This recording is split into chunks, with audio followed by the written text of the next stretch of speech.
CID लग गए, CID लग गए, अगर सीआईडी नहीं लगते ई पकड़ते पूरा के पूरा अपन दिमाग लगा दे अपना उठा में दारू बेच में। देख लियो दिमाग कितने के स्पेशल दिमाग कहने स्पेशल दिमाग लगे नहीं। क्या नाम है? और दनियाली। बाबूजी का नाम? ओम प्रकाश। थाना? से जिला? कुशीनगर। पहले भी पकड़ाया है? कितना दिन से काम कर रहा है? 5 दिन से ढो रहा है।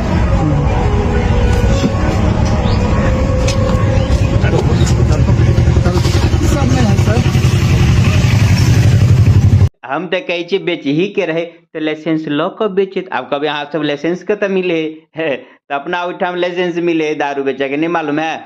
एक आदमी नहीं थाना पर पकड़ा गेली तो थाना पर जब पकड़ा गेली तो थाना पर दलाल सब घूमत फिरते रहिए तो कहल के ल द के फरिया ले न तो वही ल द के फरिया लेल के अंदर गेली तो अगाड़ी नहीं बढ़ले बात पाई ताई दिए पड़ले जुर्माना भारी भर पड़ले निकल उधर से तो फेन दे गेट पहले तो एगो जैसे पुलिसे के दलाल बुझियो पुलिसे में एगो दलाल रही है सब जगह उ जैसे पाई लेके काम करे तो उ कहल के क्या समझ में आया कहे हाँ सर बुझ गए हुजूर आप दारू तारू नहीं बेचबे है बेहुदा ये बात है। अरे बेचो लेकिन ऐसे नहीं इधर माल पानी देख के बता करके न बेचना चाहिए।